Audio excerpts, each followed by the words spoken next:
श्रीमन्महागणाधिपतये नमः। लक्ष्मीनारायणाभ्यां नमः। उमामहेश्वराभ्यां नमः। वाणीहिरण्यगर्भाभ्यां नमः। शचीपुरन्दराभ्यां नमः। माता पितृचरणकमलेभ्यो नमः। इष्टदेवताभ्यो नमः। कुलदेवताभ्यो नमः। ग्रामदेवताभ्यो नमः। स्थानदेवताभ्यो नमः। वास्तुदेवताभ्यो नमः। सर्वेभ्यो देवेभ्यो नमः। सर्वेभ्यो ब्राह्मणेभ्यो नमः। श्रीगुरुचरणकमलेभ्यो नमः। ओम सिद्धिबुद्धिसहिताय श्रीमन्महागणाधिपतये नमः। पूर्व दिवस पर हम लोग जो प्रभु श्री राम चरितमानस के अंश का प्रसंग का श्रवण रसपान किए। सुग्रीव ने सभी वानरों को समझाकर कहा कि वानरों के समूहों, यह प्रभु श्री रामचंद्र जी का कार्य है। राम काज अनमोल निहोरा, और मेरा निहोरा है, मेरा अनुरोध है कि वानर जूथ जाहु चहुरा। हे वानर के समूहों, आप चारों ओर जाओ और जाकर जानकी जी को खोजो। हे भाई, महीने भर में वापस आ जाना, और जो महीने भर की अवधि बिताकर बिना पता लगाए ही लौट आवेगा, उसे मेरे द्वारा मरवाते ही बनेगा, अर्थात मुझे उसका वध करना ही पड़ेगा। सुग्रीव जी ने ये एक तरह की चेतावनी दिया। महीने भर की अवधि जो बिताकर आएगा, बिना पता लगाकर आएगा,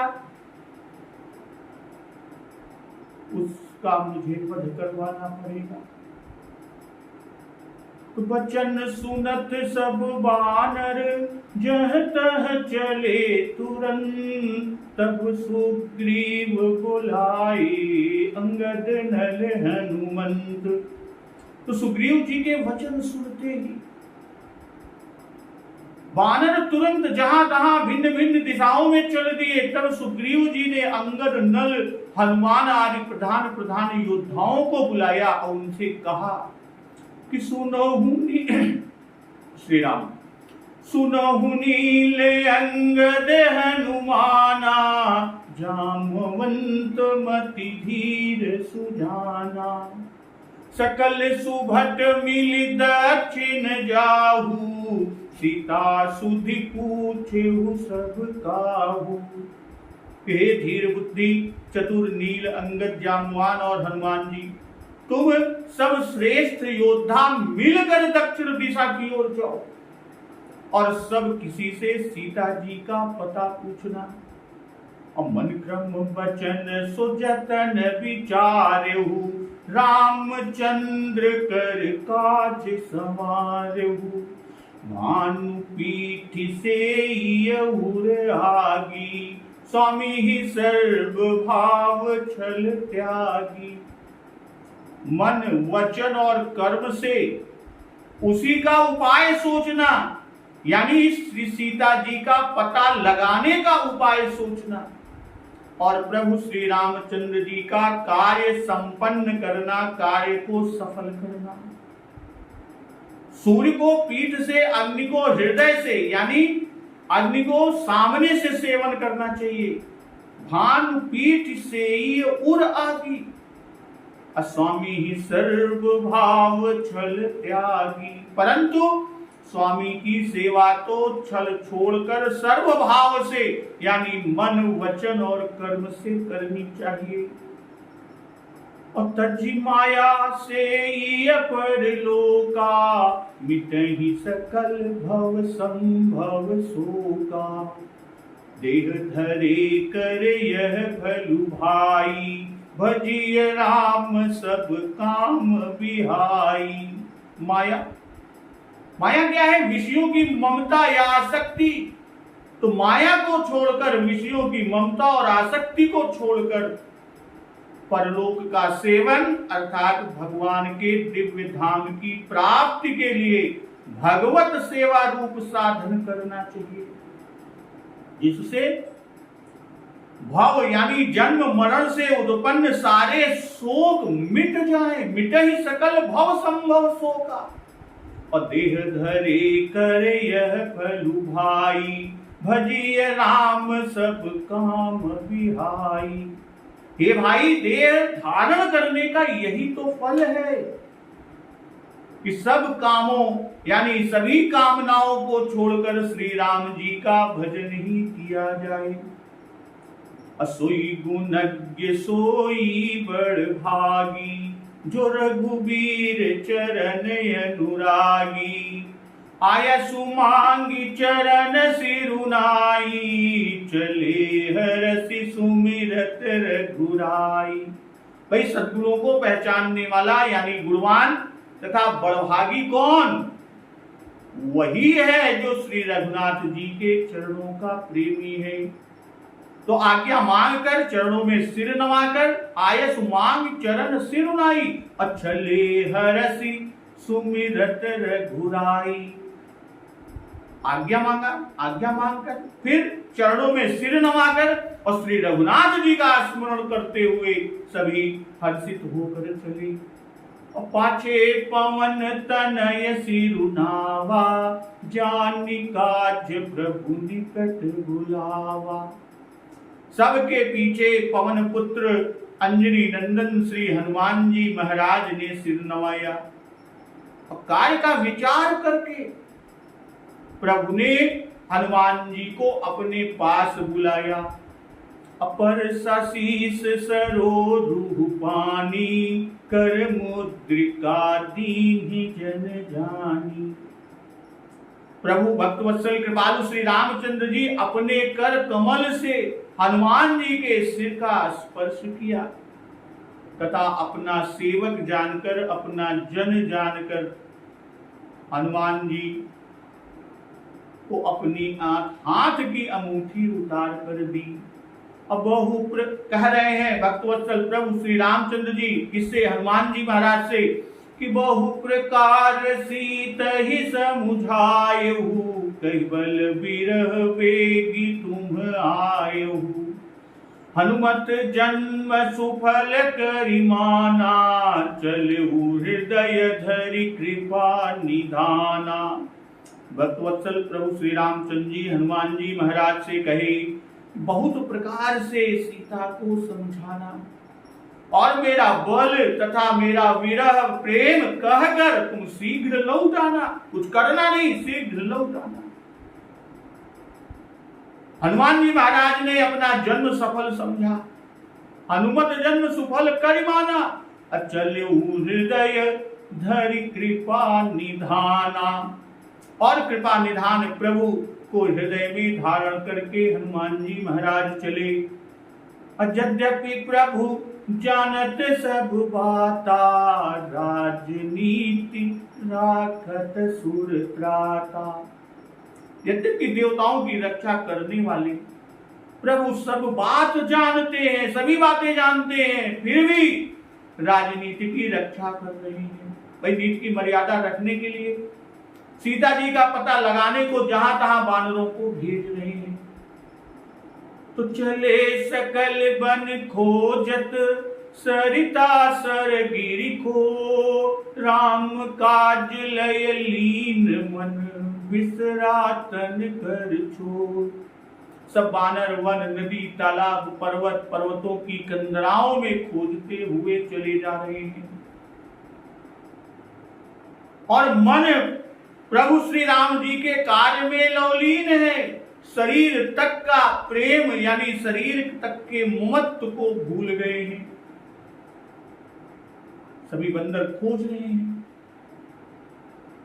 और इधर जब खोजने के लिए निकले हैं तो कतहु होई निशिचर से भेटा, प्राण ले ही एक एक चपेटा।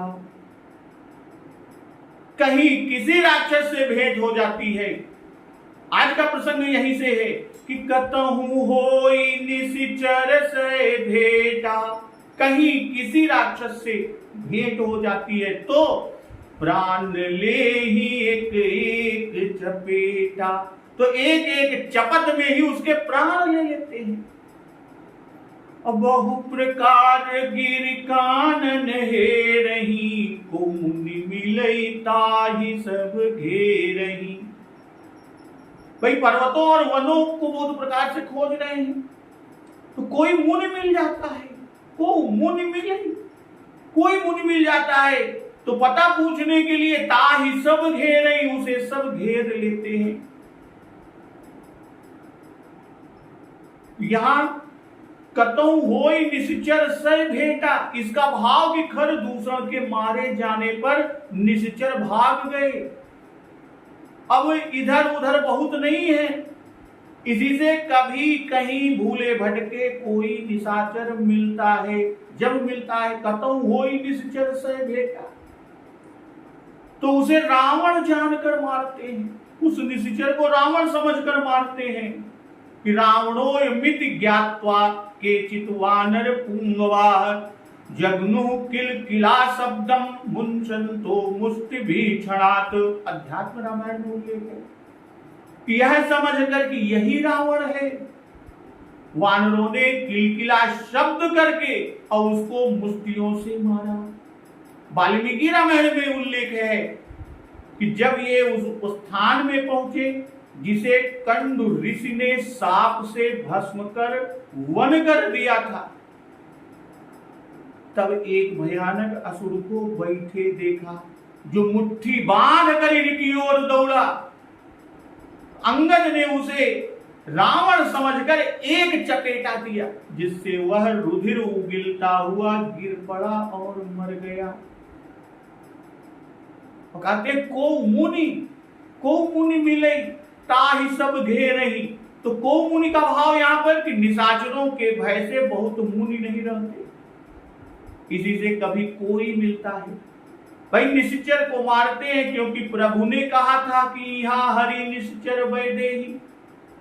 और बंदर जो वानर गए हुए हैं विभिन्न दिशाओं में, तो पर्वत और वन को बहुत प्रकार से खोजते हैं, पर्वत और वन को बहुत प्रकार से खोजते हैं कि कोई अंश उसका बिना देखा न रह जाए, यानी कोना कोना छान मारे, और कोई प्राणी ढूंढते समय बिना जानकारी के दूसरे वन में न चला जाए।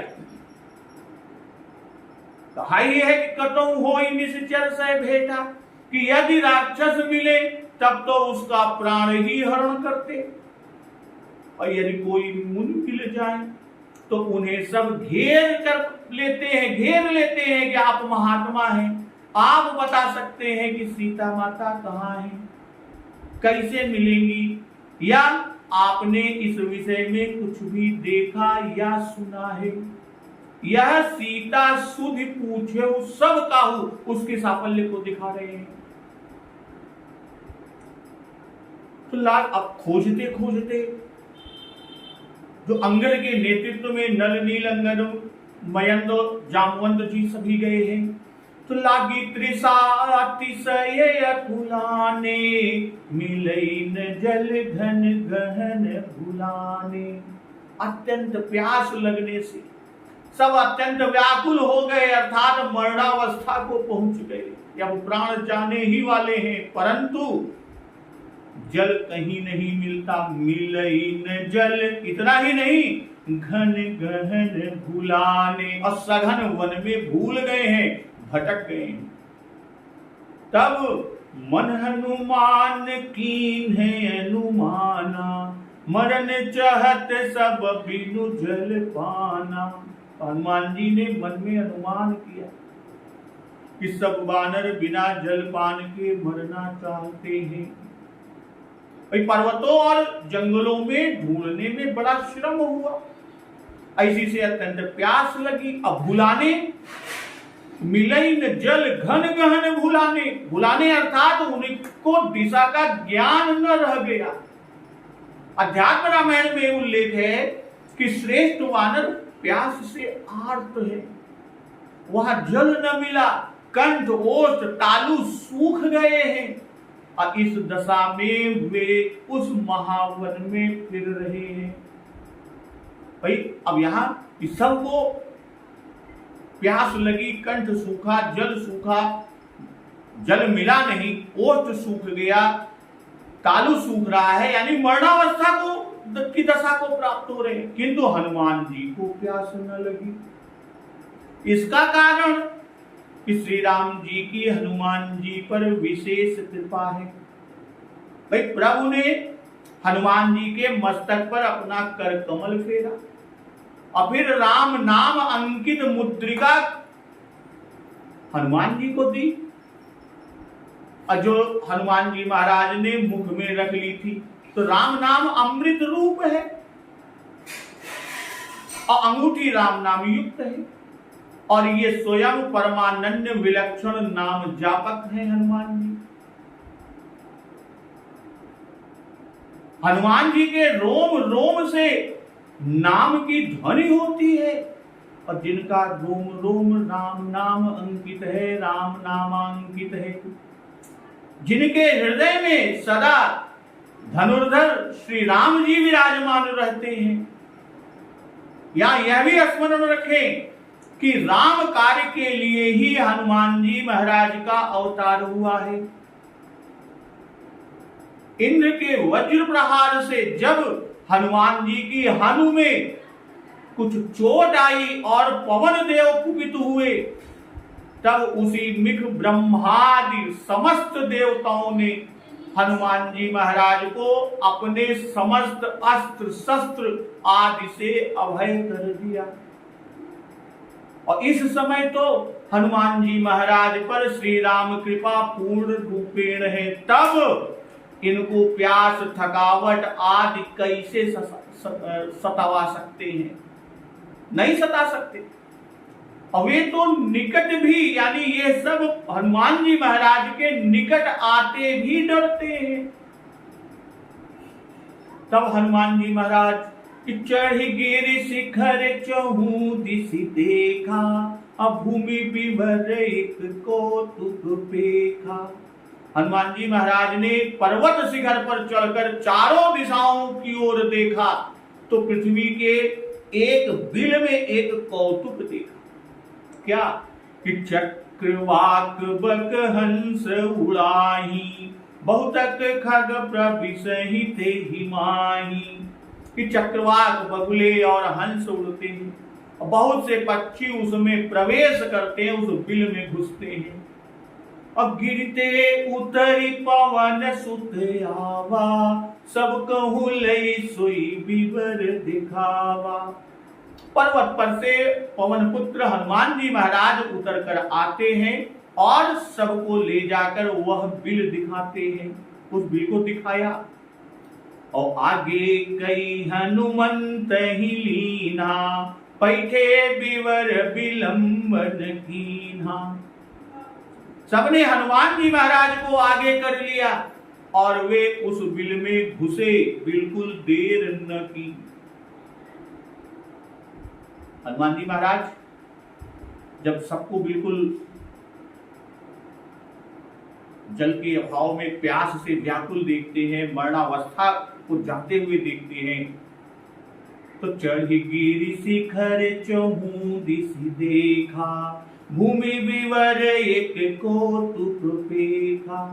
चढ़ गिर शिखर, भाई श्री हनुमान जी महाराज ही गिर शिखर पर क्यों चढ़े? तो इसका कारण एक तो यही है कि सब तो अचेत हो रहे, मरण चाहत सब बिनु जल पाना, और हनुमान जी महाराज सावधान है। और दूसरे कारण कि दुर्गम वनों का मर्म हनुमान जी महाराज ही जानते हैं। वाल्मीकि रामायण में कि हनुमान जी महाराज ने ही उपाय सोचा और किया, वन सघन है, घन गहन भुलाने, कुछ दिख नहीं पड़ता, इसलिए पर्वत पर चढ़े, और पर्वत पर भी वन था, इसलिए उसके शिखर पर चढ़े। और कौतुक भाई रंग बिरंग के जात जात के पक्षियों का उड़ना, बिल में घुसना, उसमें से निकलना, ये क्या एक कौतुक ही तो है उस घने वन में, निर्जन में। और चक्रवाक, बक, हंस, ये जल पक्षी, और इसी से इनके पंख भीगे हैं, इनके पखने भीगे हैं, और ये जल पक्षी उड़कर बाहर आते हैं और बाहर के पक्षी जल के निमित्त भीतर जाते हैं। इसलिए यहां जल अवश्य है, यह अनुमान हनुमान जी महाराज ने किया। इतना देखते ही पर्वत शिखर से शीघ्रता से हनुमान जी महाराज उतरते हैं और शीघ्र ही सबको ले जाकर दिखाए। सबको दिखाया क्यों? क्योंकि सब व्याकुल हैं। विवर देखकर सबकी व्याकुलता कम होगी, और दूसरे कि यह कौतुक है, सबको देखने की चाह होगी। तीसरे कि बुद्धिमानों की रीति है कि अपना अनुमान दूसरों के सामने उनकी भी सम्मति लेने के लिए पेश करते हैं। सर्वसम्मत से पास होने पर अनुमानित कार्य पर आरूढ़ होते हैं।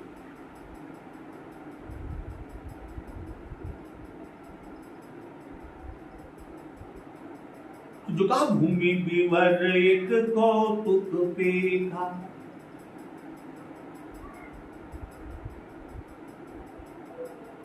अब कौतुक इससे कि बक और हंस दोनों एक ठौर पर नहीं होते, एक स्थान पर नहीं होते। जहां बगुले होते हैं उस सर के निकट भी हंस नहीं जाते, और भीतर जाते समय तो पखने सूखे होते पर बाहर आने पर भीगे दिखाते हैं। इससे जलाशय का अनुमान करते हैं। वाल्मीकि रामायण में ऐसा ही कहा है। हनुमान जी ने सबसे कहा इस बिल में सारसों के साथ हंस, क्रौंच, चक्रवाक आदि जल से भीगे हुए निकले,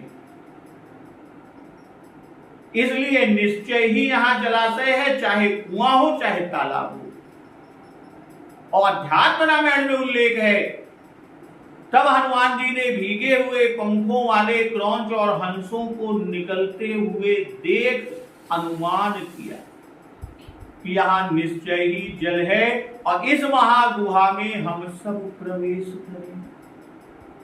कि भूमि विवर एक कौतुक पेखा, कौतुक कि जैसर काक कंक बक सूकर क्यों मराल तह आवत, कि पंपा सर में भी यह अद्भुतता दिखाई गई, और वहां भी चक्रवाक, बक, खग समुदाय कहा। तो आगे कई हनुमंत ही लीना, पैठे विवर विलंबुन कीन्हा। अध्यात्म रामायण में भी हनुमान जी का ही आगे होना का उल्लेख है। प्रवेश का प्रकार ऐसा कह एक दूसरे की बाहु पकड़े हुए, अध्यात्म रामायण में है कि एक दूसरे की बाहु पकड़े हुए जल के लिए उत्सुक हुए सब हनुमान जी को आगे करके उस बिल में, उस विवर में प्रविष्ट हुए। अब वाल्मीकि रामायण में कि जल की इच्छा करने वाले प्यासे, चेष्टा रहित और अत्यंत भ्रांत हुए सब वानर एक दूसरे को पकड़े हुए 1 योजन तक उसमें चले गए। जीवन से जब निराश होने लगे तब उन्हें एक प्रकाश दिख पड़ा। अब यहां कि आगे कई हनुमंत ही लीन्हा, हनुमान जी को आगे क्यों किया? हनुमान जी को ही क्यों किया? क्योंकि हनुमान जी को आगे करने का भाव यहां यह है कि विवर में अंधेरा है, वानरों को उसमें जाते भय लगता है, उनको साहस ना हुआ कि उसमें प्रवेश करते। हनुमान जी भारी पराक्रमी है, इसलिए हनुमान जी महाराज को आगे किया। हनुमान जी महाराज के पास मुद्रिका होने से इनके शरीर से अंधेरे में प्रकाश हो जाता है, इसलिए प्रकाश के लिए उनको आगे किया, ऐसा भी कई लोग कहते हैं। अब पैठे विवर सब उसमें घुसे, इससे ये जनवा रहे हैं कि यह विवर बहुत विस्तृत है। विलंब नहीं किया, क्यों? क्योंकि अत्यंत प्यासे हैं। तो हनुमान जी को आगे करके सबने विवर में प्रवेश किया। तो इस कथन से प्रधानता वानरों की ही हुई। क्यों? क्योंकि हनुमान जी को कोई प्रयोजन विवर में प्रवेश करने का नहीं था। इन्हें तो प्यास लगी नहीं थी, हनुमान जी महाराज को तो प्यास लगी नहीं थी। प्रयोजन तो अन्य सब वानरों का ही था जो प्यासे थे। इसी से पूज्यपाद बाबा गोस्वामी तुलसीदास जी ने विवर प्रवेश में वानरों की प्रधानता देखा। यदि कहते कि वानरों को लेकर हनुमान जी बैठे तो हनुमान जी की प्रधानता होती। हनुमंत अर्थात जिनकी हनु यानी थोड़ी ने इंद्र के वज्र का अभिमान चूर्ण कर डाला था, ऐसे बलवान को सबने आगे कर लिया कि आगे कई हनुमंत ही फिर बैठे विवर विलंब न कीना, उसमें गए बिल्कुल विलंब नहीं किए। और जाकर देखते क्या है कि दीख जाई उपवन भर सर विगसित बहुकन मंदिर एक रुचिर तन बैठी नारी तप कुंज। भीतर जाकर वानरों ने देखा कि वहां एक उत्तम उपवन और सुंदर सा तालाब है जिसमें बहुत से कमल खिले हुए हैं, सर विकसित बहुकंज, और वहीं एक सुंदर मंदिर है, मंदिर एक रुचिर तन अब बैठी नारी तप पुंज, जिसमें वह बड़ी तपस्विनी स्त्री बैठी है। तो दीख जाए इससे जनवाए कि पहले बहुत दूर तक अंधकार था, जब बहुत दूर तक गए तब प्रकाश में पहुंचे, उजाले में पहुंचे। वाल्मीकि रामायण में उल्लेख है कि प्रज्वलित अग्नि के समान सोने के ताल साल तामालादि वृक्ष देखे जिनमें सुवर्णमय गुच्छे लगे थे। गुच्छों और लताओं से युक्त स्वर्णाभूषण युक्त वैदूर्य की वेदी वाले सुंदर चमकीले वृक्ष देखे। नील वैदूर्य सदृश तालाब, बाल सूर्य सदृश स्वर्ण के वृक्षों और स्वर्ण की मछलियों तथा कमलों से युक्त स्वच्छ तालाब को देखा। मूंगे के समान फल फूल वाले वृक्ष देखे और कहते हैं रुचिर मंदिर, सोने की खिड़कियां, मोती की जाली, सोने चांदी के वैदूर्य मणि युक्त घंट, ऐसे उत्तम घर को देखा। भाई सोने के भ्रमर मणि सुवर्ण से चित्रित अनेक शयन और आसन देखे। सूरवीर वानरों ने कुछ दूर पर एक स्त्री को देखा, बैठी नारी तप कुंज। वह काले मृगछाला के सुंदर वस्त्र पहने हुए थी, नियम से आहार करने वाली और अपने तेज से प्रकाशित। अब इस गुहा का अद्भुत वर्णन है। इस जोड़ का वर्णन रामचरितमानस में कहीं नहीं पाया जाता। अब यहां विचार करें तो यह गुहा राजा युधिष्ठिर जी की सभा से भी अति विचित्र है। क्यों? अलौकिक और अस्वाभाविक सामग्री से भरी। यह पर्वत की गुफा नहीं थी, कुछ रास्ता चलकर मैदान में पहुंच जाए इसे बिल कहा। भाई जिसमें से जल पक्षी बाहर आकर उड़ते थे, उस अंधकारमय बिल में जहां सूर्य की रश्मि का प्रवेश नहीं, उपवन कहां से आ गया? बिना सूर्य के तालाब में कमल कैसे खिले, फल फूल कैसे उत्पन्न हुए? उसके भीतर जाने वाला किसी उपाय से बाहर नहीं निकल सकता था। वह तपस्विनी चाहे तभी निकल सकता है, असोभी अपने पुरुषार्थ से नहीं। अपना कर्तव्य इतना ही था कि आंख बंद करके खोल दे, आंख बंद करे और खोल दे, बस इतने ही में गुफा के बाहर ही नहीं समुद्र के किनारे खड़े हैं। इससे यह ज्ञात होता है, मालूम पड़ता है कि यह कोई सामान्य मायामय गुफा नहीं। अब यहां होता है जो कहा मंदिर एक रुचिर तन, तो अब यहां यह भी कुछ लोग कि यह मंदिर किस देवता का। भाई मानस में मंदिर शब्द भूत भावन भगवान शिव जी, हनुमान जी और हरि के संबंध में ही प्रयुक्त हुआ। और यह विवर यक्षों और राक्षसों का है और वे शिवोपासक हैं, इसलिए इसे शिव मंदिर समझे। भाई मंदिर का एक पर्याय भवन है। इस दिव्य भवन में वह तपस्विनी रहती है और एक दिव्य भवन में उन्होंने अति आश्चर्यचकित हो एक रमणी को अकेले स्वर्ण सिंहासन पर विराजमान देखा। अध्यात्म रामायण में उल्लेख।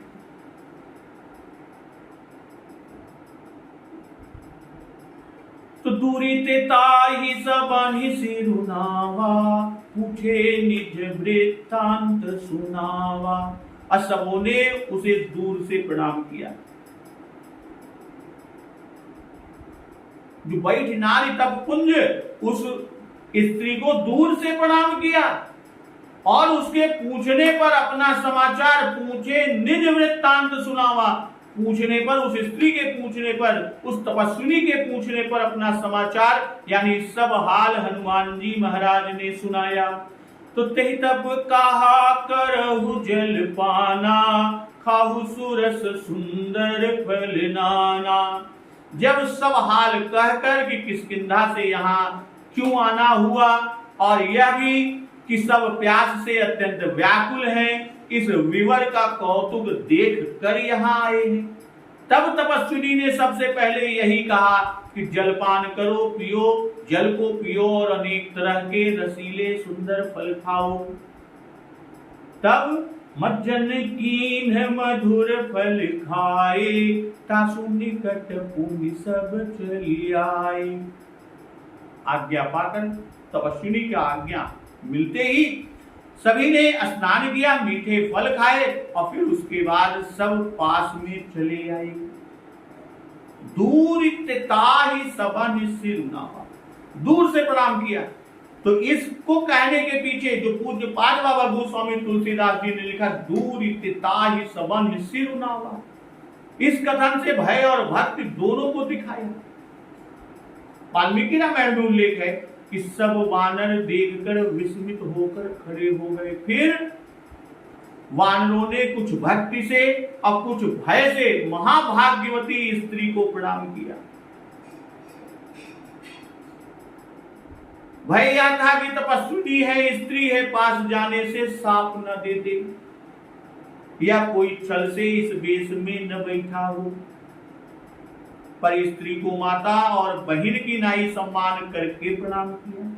ये भी हो सकता है भाई, भय से उसके पास ना गए कि कहीं पास जाने से अपना अनादर समझकर साप ना दे दे, और तपस्विनी जानकर भी प्रणाम किया। यहाँ बानर बहुत से हैं, फिर भी पूज्यपाद बाबा गोस्वामी तुलसीदास जी ने यहाँ पर कि सिर नाए और सुनाए बहुवचन पद जो देना चाहिए था, पर यहाँ पर एक वचन पद दिया। तो उसका कारण बता रहे। कारण क्या है कि यहाँ वानर समुदाय का प्रणाम एक साथ का, जहां समूह होता है वहां बहुवचन और एक वचन दोनों प्रकार का प्रयोग होता है। जैसे नगर लोग सब व्याकुल धावा, और फिर यदि सुनाई क्रिया देते तो समझा जाता कि सबने सुनाया, पर ऐसा नहीं, सुनाया तो केवल हनुमान जी महाराज ने। सब तो व्याकुल है, हनुमान जी ही अगुआ है। क्यों कि आगे कई हनुमंत ही लीना, हनुमान जी को आगे आगे किया, वही अगुआ है। इसलिए दोनों जगह पर पूज्यपाद बाबा गोस्वामी तुलसीदास जी ने एक वचन का प्रयोग किया। पूछे निज वृत्तांत सुनावा, और अध्यात्म में ही ऐसा क्रम है कि आते ही तपस्विनी ने पूछा कि तुम कौन हो, किसके दूत हो, क्यों मेरे स्थान में आए। यह सुनकर हनुमान जी ने उत्तर में कहा कि दशरथ जी महाराज के पुत्र श्री राम जी पिता की आज्ञा से स्त्री और भाई सहित वन में आगमन और वनवास से लेकर यहाँ तक का सारा वृत्तांत कह सुनाया कि किस तरह सीता जी का हरण हुआ, प्रभु श्री राम का सुग्रीव से मित्रता हुआ, और फिर हम लोग खोज में यहाँ तक पहुंचे। सारा वृत्तांत कह सुनाया।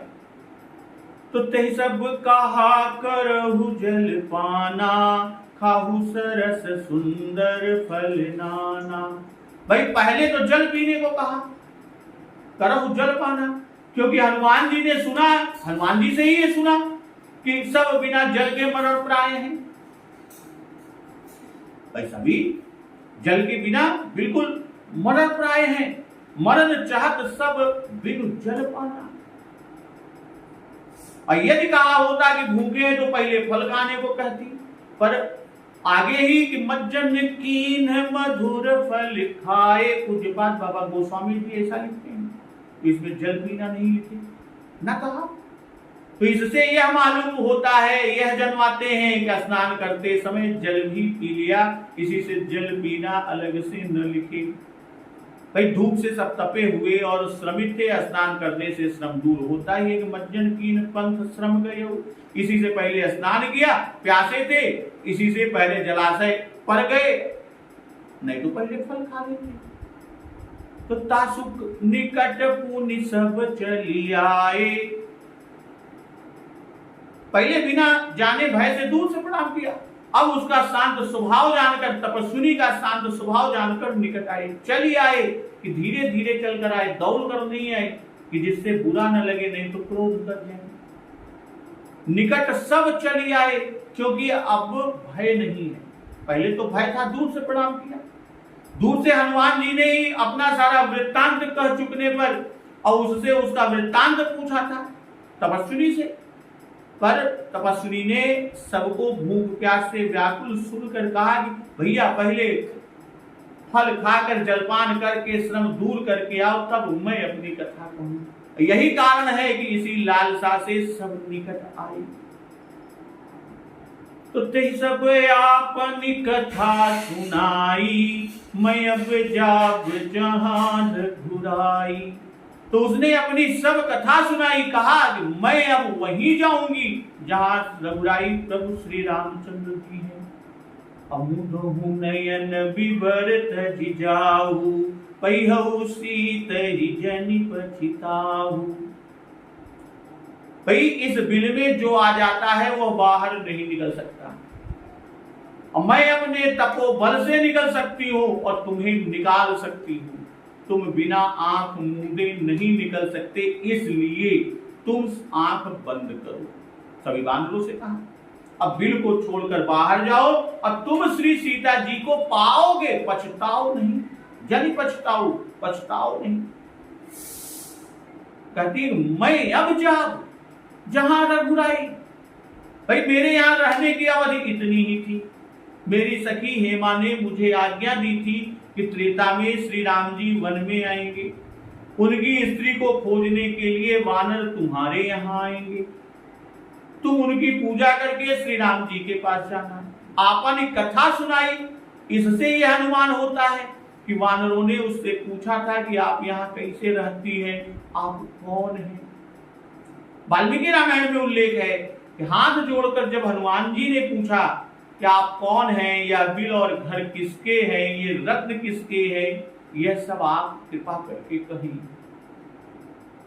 तब तपस्विनी ने कहा कि तुम जल पी लो, फल खा लो, तब स्वस्थ होकर आओ, और स्वस्थ होने पर मैं सब कहूंगी, सब बताऊंगी। इसी से फल खाकर जब सब आए तब कथा सुनाई। और कहती क्या है कि मुदहु नयन विवरत जिजाहु, पहिहु सीत जनि पछिताहु। भाई जिस दिन विवर में बानर गए उसी दिन वानरों को लौटने के लिए मिली हुई, सुग्रीव ने 1 मास में आने को कहा था, तो वह 1 मास की अवधि पूरी हुई। तब सब वानर सोचवश हुए, और वह तपस्विनी कौन है? स्वयं प्रभा जी। स्वयं प्रभा से उन्होंने प्रार्थना की कि हमें बिल के बाहर कर दो। श्री सीता जी की सुध भी न मिली, अवध भी बीत गई। इसी पर स्वयं प्रभा तपस्वी ने कहा कि मुदहु नयन विवरत जिजाहु, पहिहु सीत जनि पछिताहु। यह कथा वाल्मीकि रामायण में उल्लेख इस तरह है कि सब कहते हैं कि हम सब तुम्हारी शरण हैं। सुग्रीव की दी हुई अवधि 1 मास की समय सीमा भी इस बिल में बीत गई। आप हमें इसके बाहर करके हम लोगों के प्राणों की रक्षा करें। तब स्वयं प्रभा जी ने कहा कि जीते जी यहां से निकलना कठिन है, पर धर्म पालन और तपस्या के प्रभाव से मैं तुम्हें बाहर कर दूंगी। अब बिना आंखें बंद किए बाहर निकलना कठिन है, इसलिए सभी लोग नेत्र बंद कर। तो भैया देखा कि वो आंख खोले रागर फिर बाहर न जाएगी, ही मर जाएगी। भाई बंदरों का चिंतित होना, पश्चाताप करना, इसलिए जन पछताऊ, इससे कहा कि पछताओ नहीं। पैहौ सीतई, यह तपस्वी स्वयं प्रभा जी का आशीर्वाद है। इतना ही कहा, पता ना बताया। क्यों? क्योंकि तपस्वी स्वयं प्रभा जी को भविष्य का ज्ञान है। वह जानती है कि मेरे पहुंचाने से ये सब समुद्र तीर पहुंच जाएंगे, वहां संपाति द्वारा इन सबको श्री सीता जी का पता लगेगा, संपाति के पंख जमेंगे। अगर यहाँ बता दिए तो बता देने से संपाति के कार्य में विघ्न होना संभव है। क्यों?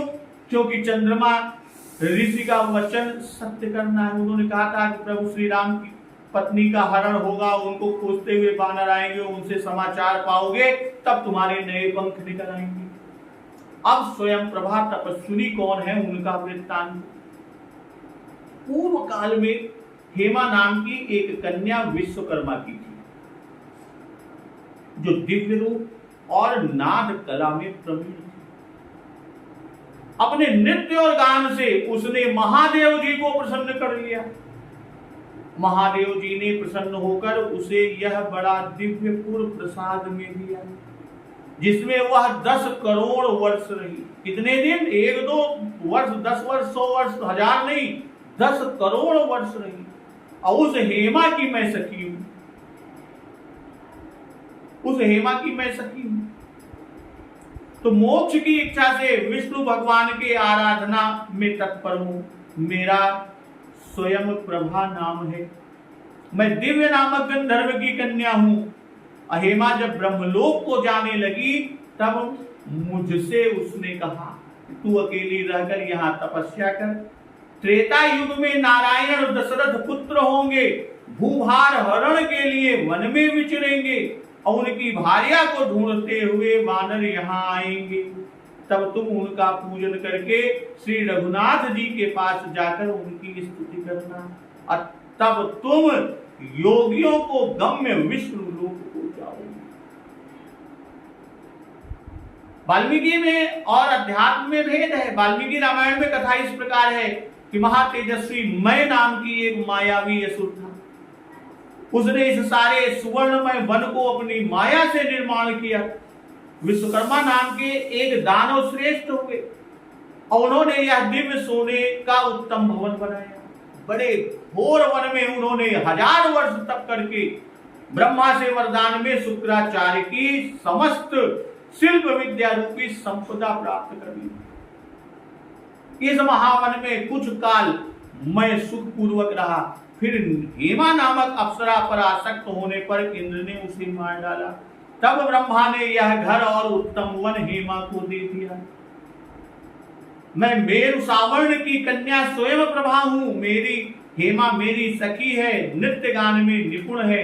मैंने उसको वर दिया है, इसलिए मैं उसके घर की रक्षा करती हूं।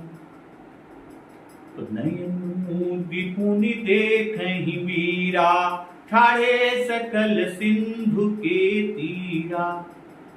आंखें बंद करके फिर सब वीर वानर आंखें खोल कर देखते हैं तो क्या देखते हैं? क्या देख रहे हैं कि ठाढ़े सकल सिंधु के तीरा। इस सब के सब समुद्र के किनारे, समुद्र के तीर पर खड़े हैं। तो सोपुनी गई जहां रघुनाथा, जाई कमल पद नाय सीमा था। भाई जब सब सिंधु तीर पहुंच गए, तब स्वयं प्रभा कहां गई? वहां गई जहां रघुनाथ जी हैं, और जाकर उसने श्री राम जी के चरण कमलों में माथा नवाया। और नाना भांति विनय ते ही कीन्ही, अनपायनी भगति प्रभु दीनी। अनेक प्रकार से स्वयं प्रभा जी ने प्रभु की विनती की, प्रभु से विनती की, और प्रभु ने उसे अनपायनी, अचल, अविनाशिनी भक्ति दी। बद्री बन कहूँ सो गई, प्रभु आज्ञा धरि शीस, उर धरि राम चरण जुग, जे बंदत अजईस। प्रभु की आज्ञा सिरोधार्य करके, मान करके, और श्री राम जी के युगल चरणों को, जिनकी वंदना ब्रह्मा और महेश करते हैं, हृदय में धारण करके वह स्वयं प्रभा बदरिका आश्रम को गई। दिपुनि देखहि वीरा, ठाढ़े सकल सिंधु के तीरा। तो अब नयन मूंद देखहि से यह जन्माए कि पल मात्र में उसने सबको समुद्र तट पर पहुंचा दिया। किसने? स्वयं प्रभा तपस्विनी जी ने।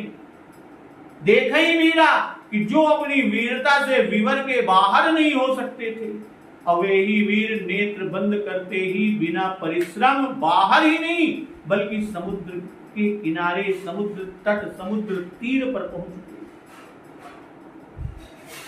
इससे वीरों की वीरता से तपस्विनी के तप के प्रभाव को पूज्यपाद बाबा गोस्वामी तुलसीदास जी ने अधिक जनवाया। ठाढ़े सकल, इससे दर्शा रहे हैं आंख बंद करते समय सब खड़े थे और वैसे ही समुद्र तट पर पहुंचे। अध्यात्म रामायण में स्वयं प्रभा की विनय कुछ इस प्रकार से उल्लेख है कि प्रदक्षिणा करके बहुत बार प्रणाम किया और प्रेम पूर्वक गदगद कंठ से स्तुति की कि हे राज राजेंद्र, मैं आपकी दासी हूं, दर्शनार्थ आई हूं। बहुत हजारों वर्षों दुख सहकर कठिन तप जो मैंने किया वह सफल हुआ कि माया से परे आपका दर्शन मैं कर रही हूं। आप माया से परे अलक्ष्य चराचर में एक रस व्याप्त अपनी योग माया से मनुष्य रूपधारी हैं।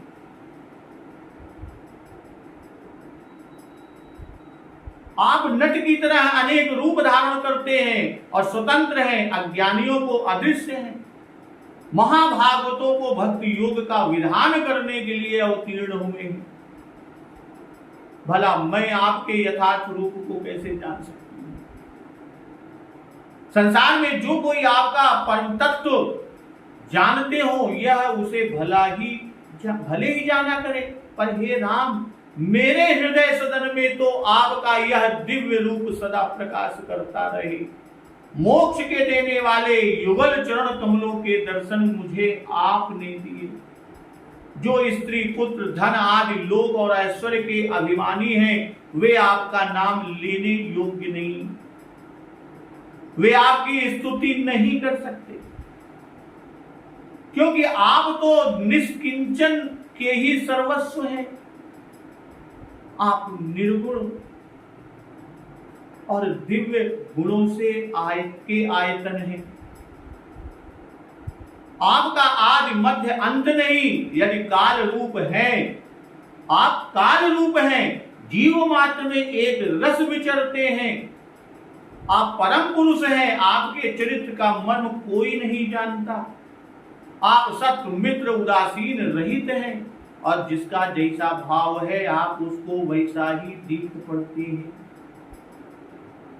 आप अकर्ता अजन्मा ईश्वर हैं। लोग आपके अवतार के अनेक कारण कहते हैं। जो आपका चरित्र गाते हैं वे आपके पद कमल को देखते हैं। आपकी प्रभुता मैं कैसे जान सकती हूं? यह स्तुति सुनकर प्रभु श्री रामचंद्र जी प्रसन्न होकर बोले, क्या चाहती हो मांग लो। तब तपस्विनी स्वयं प्रभा जी ने मांगा कि भक्तिं ते भक्त वत्सल, यत्र कुत्रापि जाताया निश्चलां देहि मे प्रभो, तद्भक्तेषु सदा संगो भूयान् मे प्राकृतेषु न।